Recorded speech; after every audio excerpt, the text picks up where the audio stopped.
दोस्तों नमस्कार, ये है एनटीए की वेबसाइट और एनटीए जैसे हमेशा चौंकाने वाले काम करता है। एक बार फिर से एनटीए ने एक शॉकिंग न्यूज दे दी है।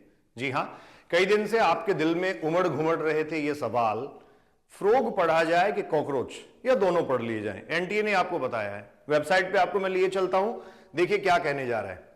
मैंने भी इस समय सोने की तैयारियां कर ली थी, लेकिन मुझे लगा बच्चे इस टाइम पढ़ते होंगे तो थोड़ा सा उनको जरूर बता दिया जाए।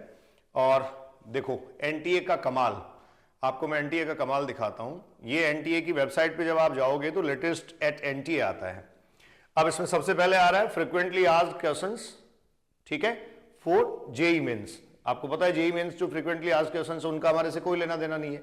अगला आपके लिए आ रहा है frequently asked questions FAQs related to the syllabus of NEET. लो जी, इस पे चलते हैं, इसको खोल लेते हैं हम। फ्रीक्वेंटली आस्क्ड क्वेश्चंस क्या है? आप लोगों ने बहुत एनटीए से सवाल पूछे, बार बार पूछे, तो इन सवालों के जवाब एनटीए आपको देने जा रहा है और आपको यह भी बताने जा रहा है कि बेटा फ्रॉग पढ़ना है या फिर इंसेक्ट पढ़ना है। ये आपके सामने पीडीएफ खुली है। वेबसाइट से जो मैंने पीडीएफ ओपन की है, frequently asked questions related to syllabus of NEET UG 2024।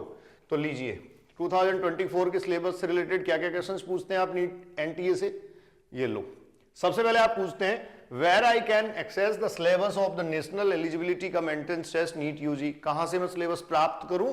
तो आपको दे दिया एनटीए ने लिख के कि एनएमसी जो है उसकी ऑफिशियल वेबसाइट पे भी ये नोटिफिकेशन आया था, और उसके अलावा 2024-25 के लिए एनएमसी ने जो है वो सिलेबस पहले से अपलोड कर दिया है। ये उसका लिंक है, वहां से भी आप देख सकते हैं। The same is also available on NTA website. पहला सवाल हो गया क्लियर। दूसरा सवाल आप पूछते रहते हैं, is there any change in the syllabus for NEET UG 2024 with respect to the previous years. पुराने सालों की तुलना में क्या नीट के सिलेबस में परिवर्तन किया गया है? तो एनटीए ने कहा yes, there are some changes in the syllabus of NEET UG 2024 with respect to the previous years. Those topics which are neither being taught anywhere in school boards or nor available in the latest book of the NCERT have been deleted। किसी भी state board में जो नहीं पढ़ाए जा रहे थे और इसके अलावा लेटेस्ट एनसीईआरटी बुक्स में भी जो नहीं थे उनको हटा दिया गया है। एनटीए ने ये कहा है। इसका मतलब जो आपके चैप्टर्स हटाए गए हैं एनटीए के हिसाब से वो इसलिए हटाए गए हैं क्योंकि वो स्टेट बोर्ड्स में पढ़ाए नहीं जा रहे थे और नई एनसीईआरटी बुक्स में भी नहीं थे। The syllabus has been revised and reduced और to focus on the core concept. तो आप कोर कॉन्सेप्ट पे बेटा फोकस करें, इसलिए सब हटा दिया गया। ये आ गया आपके वाला सवाल आगे। Why the syllabus of NEET UG has been revised for the academic year 2024-25? तो क्यों ये रिवाइज किया गया? कारण बता दिया, कोविड के कारण, कोविड सिनेरियो जो था, various school boards deleted portions of each subject syllabus, the deleted portion is still not being taken back by these boards. तो कोरोना के टाइम में कुछ बोर्ड्स ने जो सिलेबस डिलीट किया वो वापस नहीं लिया गया और इसी कारण से अब जो है ये हटा दिया गया। The deletion were not uniform across various board. सारे स्टेट बोर्ड्स में जो डिलीशन किया गया वो एक जैसा नहीं है, तो एनटीए ने रेक्टिफाई करके ये कर दिया। ये लो जी, क्या पढ़े? इंसेक्ट पढ़े कि फ्रॉग पढ़े? हम कह रहे थे सिलेबस में इंसेक्ट लिख दिया और ब्रैकेट में फ्रॉग लिख दिया, ये तो गड़बड़ है।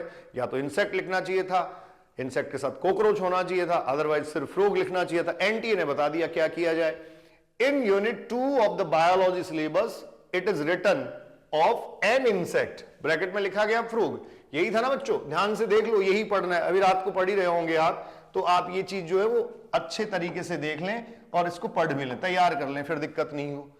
Of an insect frog, syllabus में ऐसा लिखा गया है। और बच्चे पूछते हैं, लोगों ने एनटीए से सवाल पूछा but frog is not an insect, और सही बात है ये। एनटीए जवाब क्या देता है? एनटीए का जवाब सुनो, मजा आ जाएगा। It should be read as of an insect and a frog. इसका मुझे जितना मतलब समझ आता है वो कह रहा है इसको पढ़ा जाना चाहिए कैसे? As of an insect and a frog. बताओ क्या?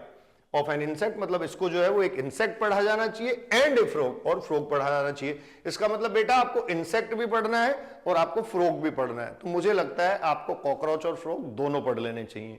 ठीक है, काम तमाम। आगे, there are few topics included in the updated syllabus but those are not given in the new NCERT books. कुछ टॉपिक्स ऐसे हैं जो नई एनसीईआरटी बुक में नहीं है लेकिन एनटीए ने सिलेबस में जोड़ दिए, उनका क्या किया जाए? तो ये भी वो कह रहा है कि बहुत सारे जो बोर्ड्स हैं, जैसे महाराष्ट्र स्टेट बोर्ड है, इसके अलावा बिहार लिखा है बच्चों, national institute of the open schooling है, जम्मू कश्मीर है, नागालैंड है, मणिपुर है, ऐसे कई सारे बोर्ड्स हैं जिनमें ये टॉपिक ऐड किए गए हैं और वेरियस स्कूल बोर्ड्स में ये पढ़ाए जा रहे हैं, इसलिए अब आपको भी पढ़ने हैं, ठीक है। Last, when will the online application form of NEET UG 2024 start? तो एनटीए कह रहा है www.nta.ac.in पर विजिट करते रहिए और आपको पता लगता रहेगा कि कब जो है वो नीट यूजी के फॉर्म आने वाले हैं। मैं एमएम बलडोदिया अभिव्यक्ति के माध्यम से आपसे मुखातिब हो रहा था। फ्रॉग इंसेक्ट नहीं है, लेकिन अब आपको इंसेक्ट और फ्रॉग दोनों पढ़ने हैं, ये एनटीए ने अपडेट कर दिया है। Enjoy your life, be strong, thank you.